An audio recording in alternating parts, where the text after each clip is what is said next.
They're dying for some kind of cause. She's got her arms outstretched so wide, so wide. And California is how she says California. New Bethesda is how I say New Bethesda. She has a Hollywood twang. She picked it up from the movies. I know some neighborhood slang. I know some neighborhood slang. I know some neighborhood slang.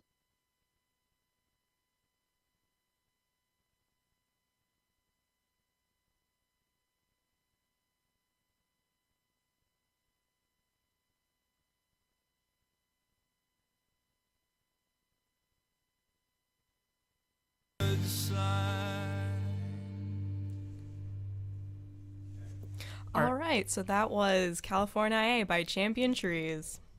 And now we're going to talk about some news of the noggin, and we are starting off with an article by Nature, which is called Neurons in a Dish Learn to Play Pong.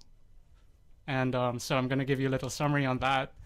And it's basically from a company called DishBrain, who have claimed to have taught human neurons growing on a dish the ability to play Pong, which is kind of amazing in itself, I guess.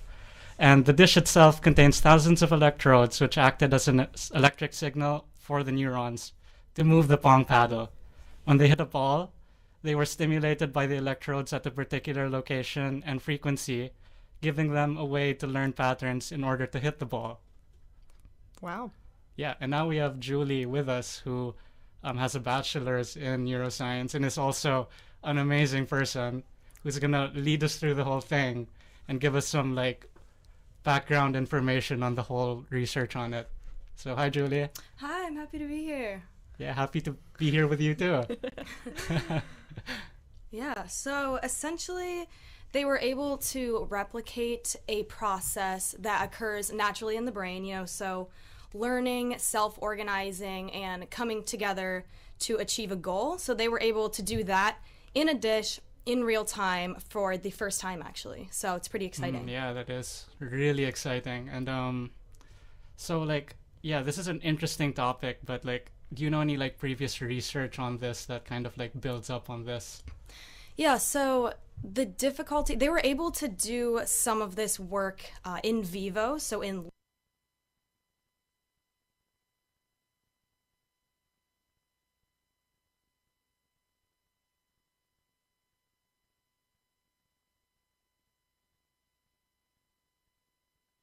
living organisms, but it's very difficult to achieve that in vitro because they have to grow the neurons, keep them alive, and create sort of a closed feedback loop.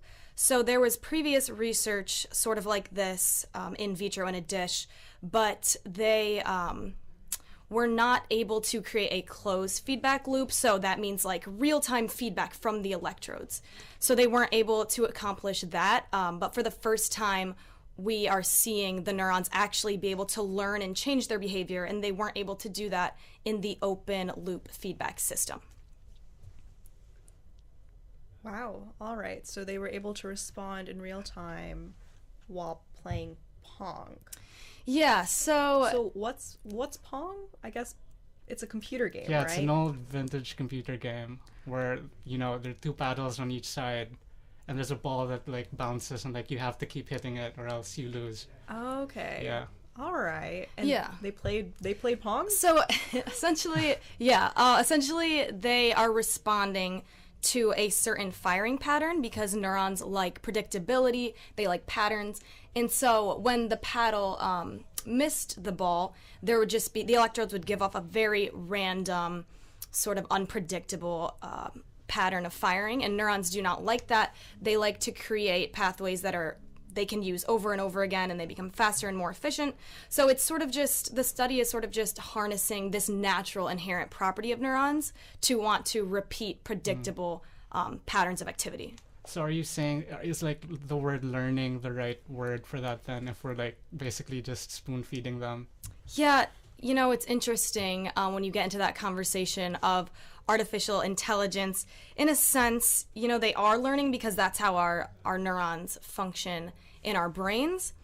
But I think it gets tricky with the use of the word sentience that the article, the original study actually uses, because I think people see that and think consciousness. And the way that they define sentience in this paper is just being able to respond to sensory input. And, you know, a lot of things do that. So it's really hard to look at that word sentience, which is so vague, and want to draw more conclusions about intelligence and all that. So you're saying we're very far from like a artificial brain? Yes, yeah, now. This is definitely a very oversimplified sort of first step, possibly into that realm. It's definitely something out of a science fiction book. So it was a pretty big feat. I'm not looking forward to that future. To be honest. Yeah, hopefully not. But they are definitely trying to incorporate, you know, the power of neurons into machinery. So crossing over biological material with silicone would be a huge feat for artificial intelligence scientists. That's very interesting. Yeah, and very frightening, to be Yes, honest. yes, it can be. Wow. So, like, what's your opinion on it, though? Like, do you think this is groundbreaking work in the brain, like, neuroscience community, or? You know, in a sense, it is a pretty big feat that they could do this in a dish. They created, essentially, I don't want to say mini brain, but I guess you could, you know, talk about how many neurons does it take to make a brain. But they were able to get the neurons to self-organize and all that in a dish in real time. So it is a big accomplishment.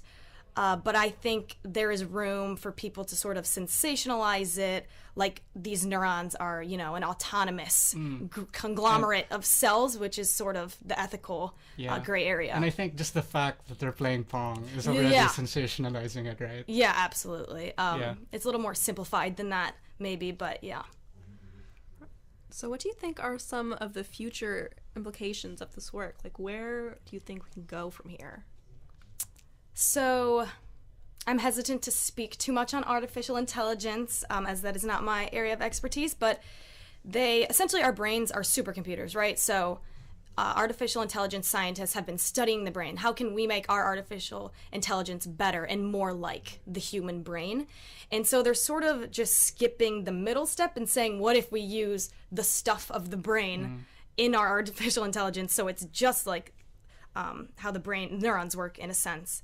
And so they really want to start incorporating neurons and biological material into machinery. I'm not exactly sure, to be honest, what that's going to look like. But like, how far are we from actually manufacturing a brain? Because like, how different is a neuron from, let's say, a full complex brain?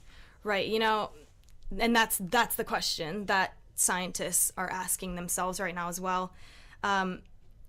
I don't know ethically if they will go there, you know, creating a mini swear to brain. God, I hope not. But this is a freakish step. I can see how that could be a step in that direction.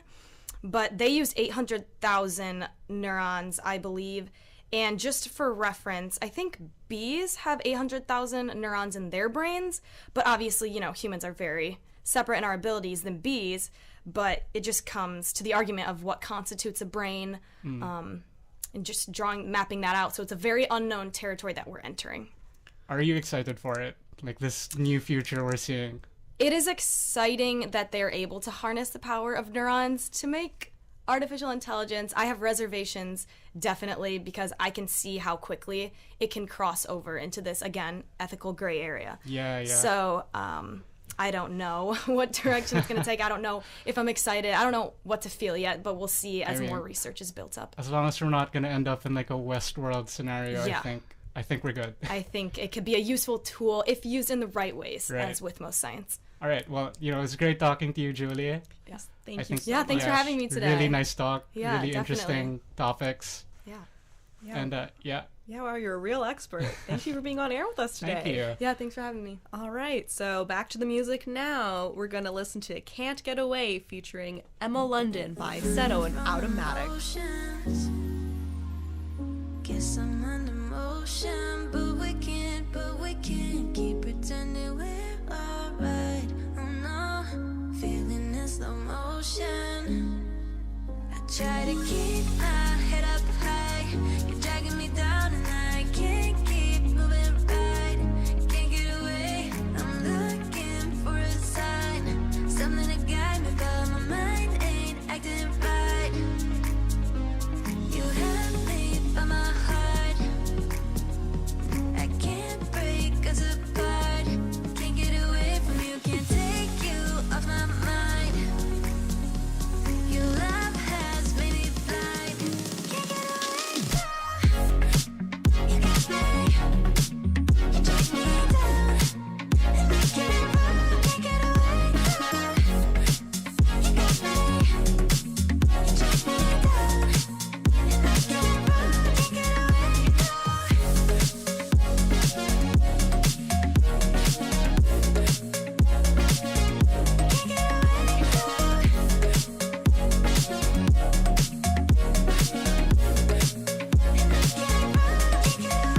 Let's start moving closer. I try to keep my head up high.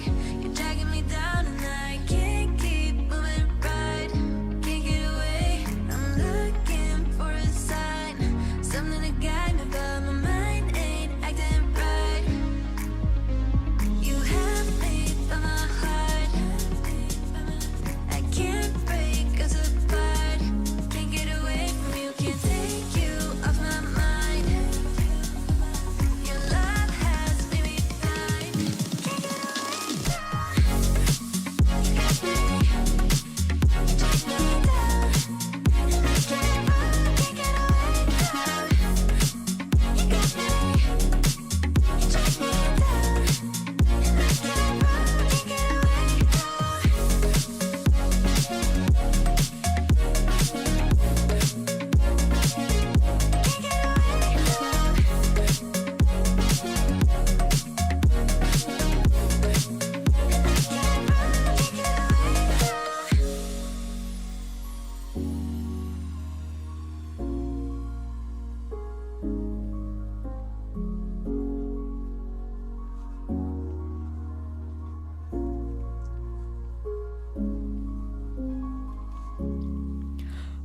All right, so that was Can't Get Away featuring Emma London by Seto and Automatic.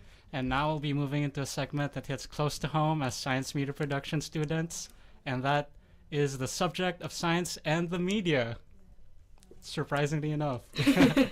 So today, joining us in the studio is Tara Ina McDermott, a fellow Imperial Science Media production student.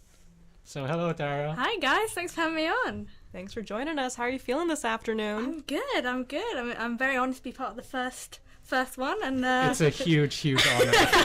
I'm just glad I don't have to be an expert in science because that sounds scary. I mean, you are, and that's why you're here. I could talk about movies. I'll stick to what I know best.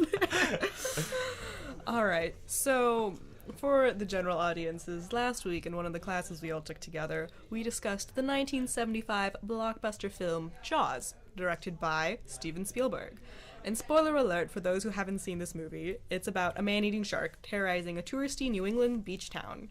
And interestingly enough, it's generally acknowledged as the first summer blockbuster, and it started a new trend in Hollywood and is also considered a film classic. So let's talk about how we all enjoyed the movie. I loved it. You did. Yeah. I'm very kind of into like horror, and I think it counts as horror, right? I thought I was horrified. So yeah, I hope so. So you like the gore and the Well, blood. yeah, it's almost more than the gore though. It was the build up, you know. It's like, I mean, people have talked about this film for like decades, and you know, my mom always talks like she would never go in the water after that film. You know, I even have friends now who are too scared to watch the film just from what they've heard about it. And I was like going in being like, you don't even see the shark. That's basically. true. But like in the beginning, it's like it primes you to be scared, That's right? what's scarier. Yeah. The fact you don't see it, it's the build up. It's like the whole film. You're kind of, even though you're out of the water, you're afraid the shark will basically attack you. Honestly, I love swimming, and now I'm a little afraid. Yeah, no, I was scared. I was one of those people. This was my first time watching Jaws. It was for this class because I was not a big fan of horror and I knew it was going to be scary, so didn't do it until it was actually literally required of me to watch. And just seeing like the water get red. Oh yeah. Oh, Not pretty. not my favorite. No. What did you think of sharks before watching this? I mean, well, I feel like Jaws is always in like the American culture, so I knew sharks were scary. I feel like Jaws is related to Shark Week, which is a big thing, I feel like, for rando preteens in America. Did you know like people die more from falling coconuts than by sharks? I can't say I knew that specific fact, but I feel like there was the general consensus that like shark attacks aren't that big of a deal. Like everyone needs to stop freaking out about Jaws, but I mean, still a bit scared. I mean, to be fair, it's not like I live by the ocean. I live in the middle of central Texas. It's not like I have a risk seeing a shark very You often. never know, you know. It could always just grow legs and like It just maul pops you. out of the Colorado River. Like, I don't... But you know, I think it's really interesting, like with the coconut fact. Yeah. And the fact that like sharks actually don't kill humans, the fact that we do have this kind of innate fear. And it was interesting, I was looking into a bit of it after we watched the film about how Jaws actually impacted sharks, and like shark killings, human related shark deaths, and apparently shark population decreased by 71% since the release of Jaws. Wow. Which is mad. Yeah. And like over 100 million sharks are killed each year, and it's kind of interesting how that kind of is that from Jaws, or is that related to the fact that that's happening to kind of all animals, you know? Because also, although those facts are shocking, I think it's something like about 76% of those deaths are shark fin deaths, you know? So food related. Yeah, herbal- exactly. So is it related to a movie? Yeah. Or is it actually just something that's But happening? like, has there been any shark involved film even before Jaws? Well, that's the thing. So I was looking into it, and people were like, "Did Jaws invent this kind of evil shark Yeah. idea?"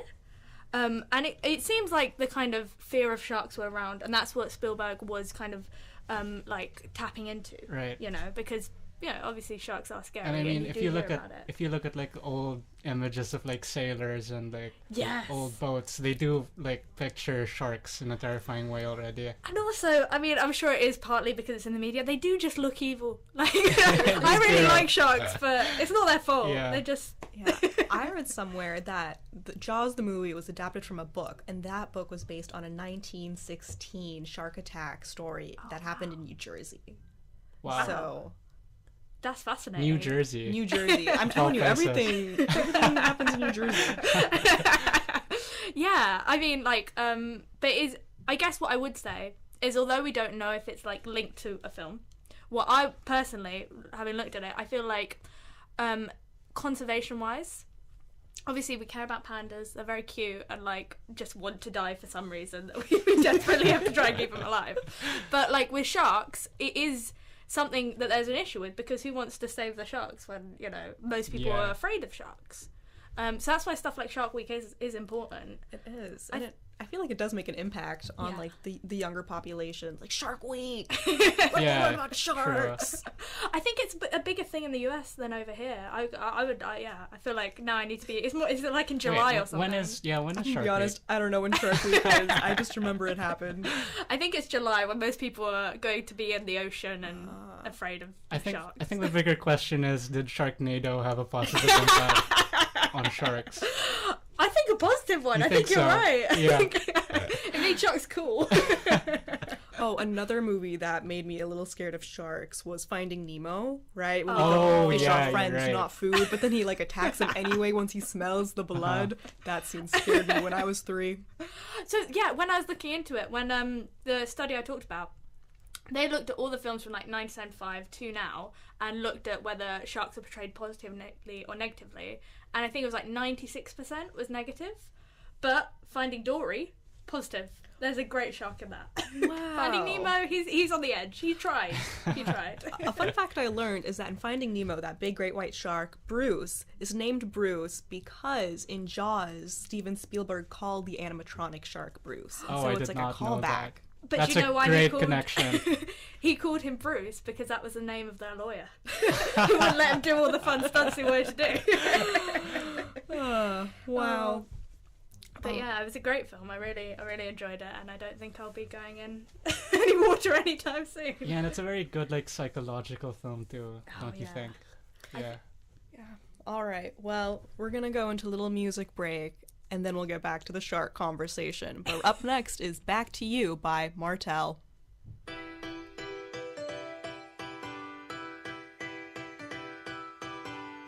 I might be a loner, yeah, but that doesn't mean I don't get by.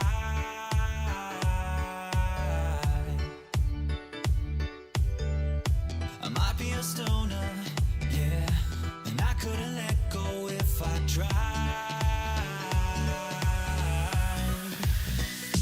Well, baby, with you right by my side, I got nowhere left to hide. I know you can make things right. Dry the tears that I have cried, and I'm lost on my religion.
watch out for something bad. Baby, with you right by my side, I got nowhere left to hide. I know you can make things right. Dry the tears that I have cried. And I'm lost on my religion. All the things I've known as true. Now my only wish is to get right back to you. Get right back to you.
That was Back to You by Martel. You're listening to IC Radio, and this is Science at 1 with me, Iman Moyne. And me, Jaime Gana.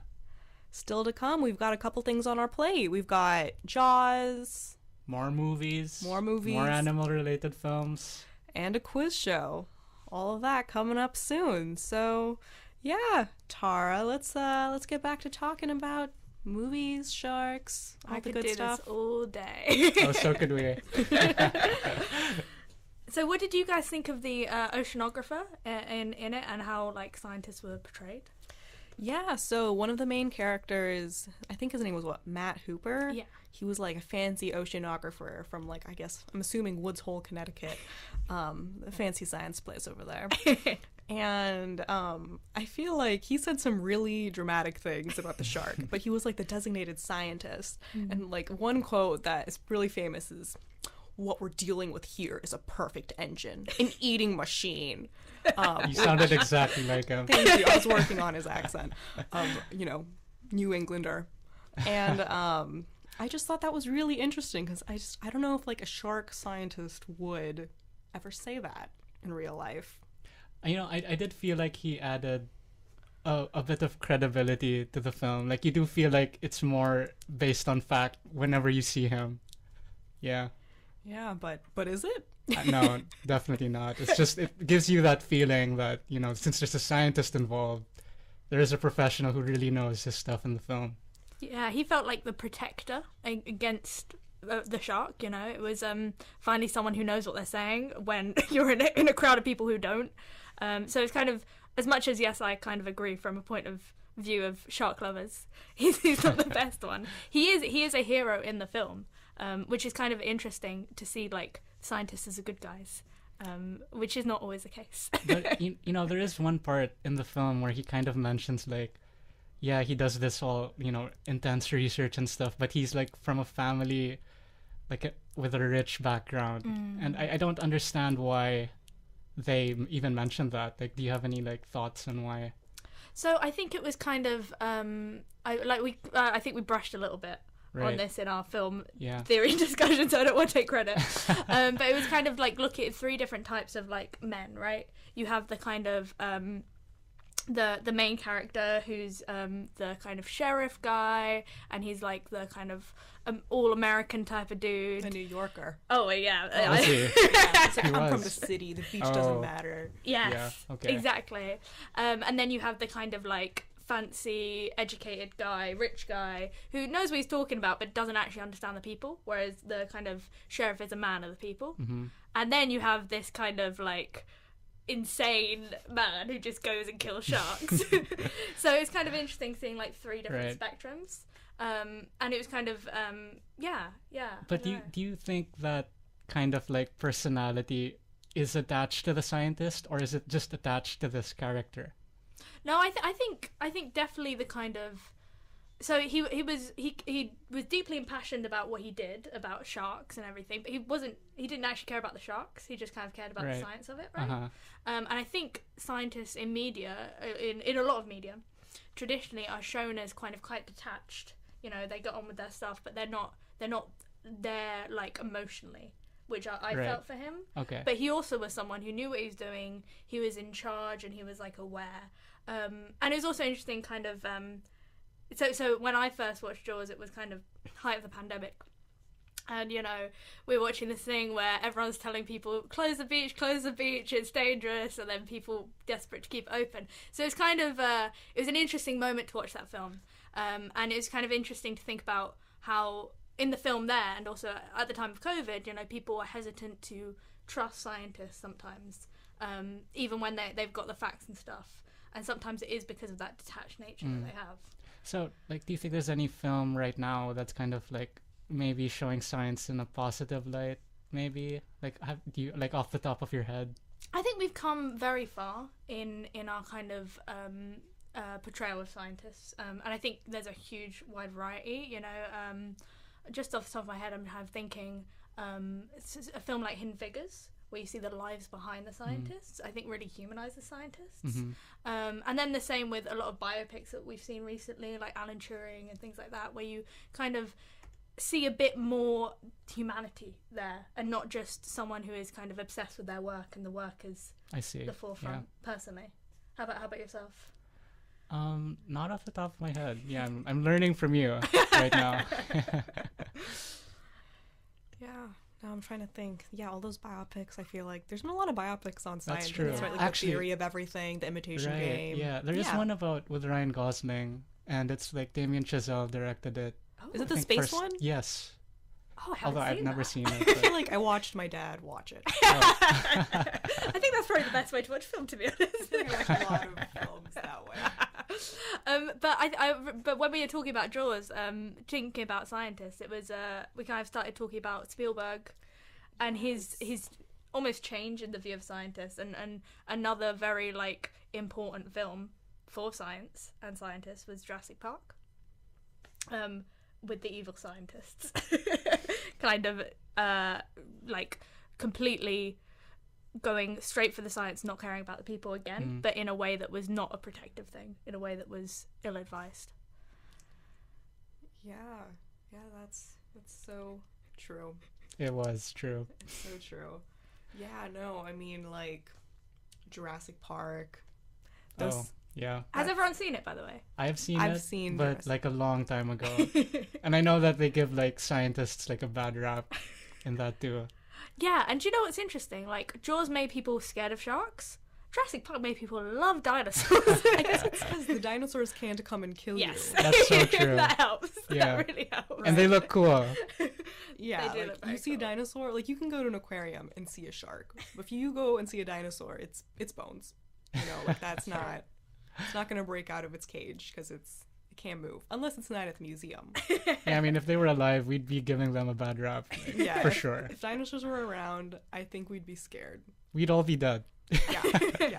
Like in all the Jurassic Park movies, there's like 6 of them now. I haven't seen the last 2. There's Me also neither. like 6 Jaws films. Did you guys know Oh, really? this? I did not know that. I learnt this morning. Jaws 2, the mama shark comes back for revenge. I feel like now I need to do a full funny. Jaws This isn't recap. Spielberg though, right?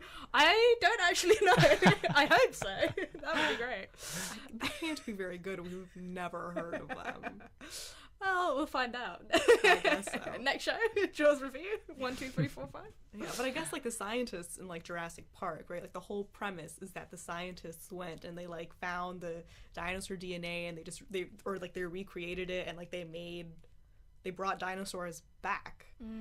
And then they're like, wow, look at all these dinosaurs. It's an amazing thing. But then the dinosaurs went rogue and killed everyone. And so it's basically because of like, was it ethical to bring the dinosaurs back? And I feel like those ethics fell on the scientists' shoulders, and you know they failed, they flopped. Jurassic Park was closed. It's so interesting because I do feel like it is an element of showing respect to nature, and it's like in Jurassic Park, the unlike in Jaws, Jurassic Park, the dinosaurs aren't the bad guys. We don't think of them as evil. They're just who they are. That's their nature, you know? And the scientists are the bad guys for disrespecting the nature and kind of mummifying these. And I mean, there was also some like racial stuff in there too. Like I think the main scientist was, what was he, Dr. Wong? Was he? I don't Yeah. remember, but that's Oh, interesting. I haven't Yeah. seen the film in a while. So, I think it's You know, it's not the important to best read this. representation,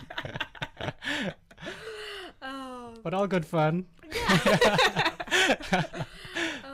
all right. We're gonna jump into a little music break before getting back to this conversation about Spielberg scientists. So up next, we've got "So Says Richard" by Champion Trees. Richard is the name of a person somewhere who says the moon looks like a circle, the table looks like a square. He says that Russia is the biggest country in the modern world. It's improper for the older guys to touch the younger girls. He's no doctor, but he says we'll all be dead at 25. There's just no way that you can drink so much and keep yourself alive. We'll all die someday. So says Richard.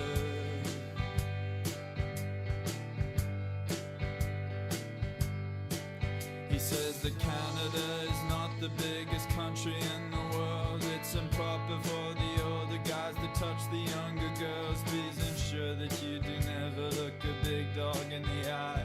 It'll take it as a challenge and you probably will die. We'll all die someday. So says Richard.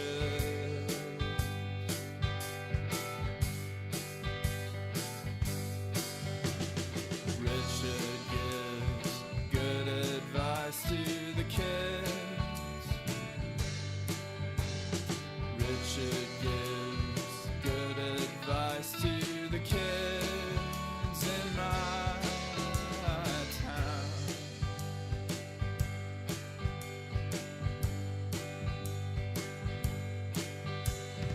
Richard's core philosophy is that we're born to die. He loves the Frenchmen of the 50s. He loves chicken mushroom pie. He loves sitting at a vantage point to watch the world go by. He likes to contemplate the brilliant way Camus describes the sky. We'll all die someday. So says Richard.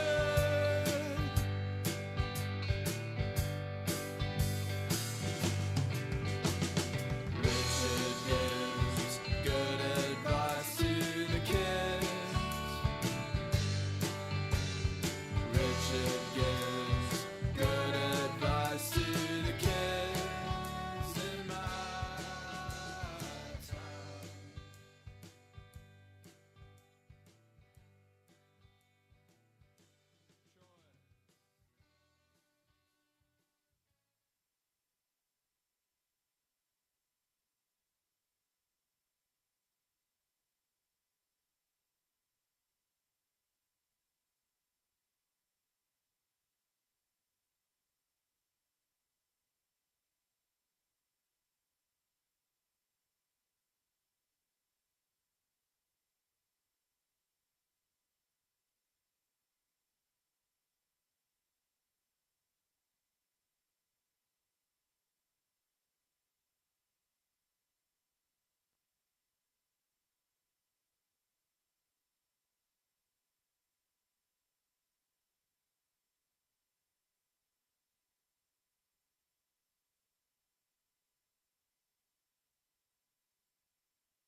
Hello.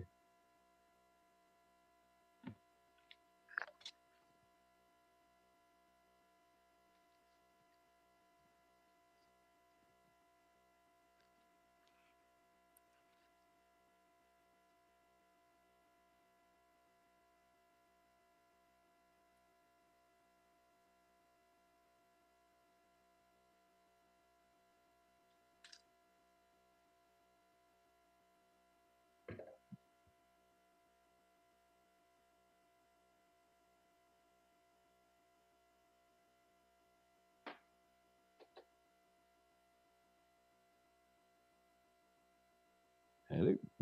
Hello. Hello. Hello. Hello. Hello. Hello. Hello. On telco 2.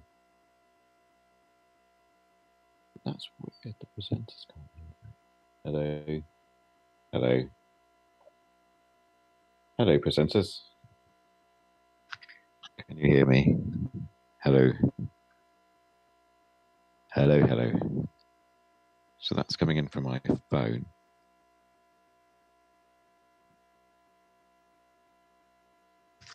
Let's say.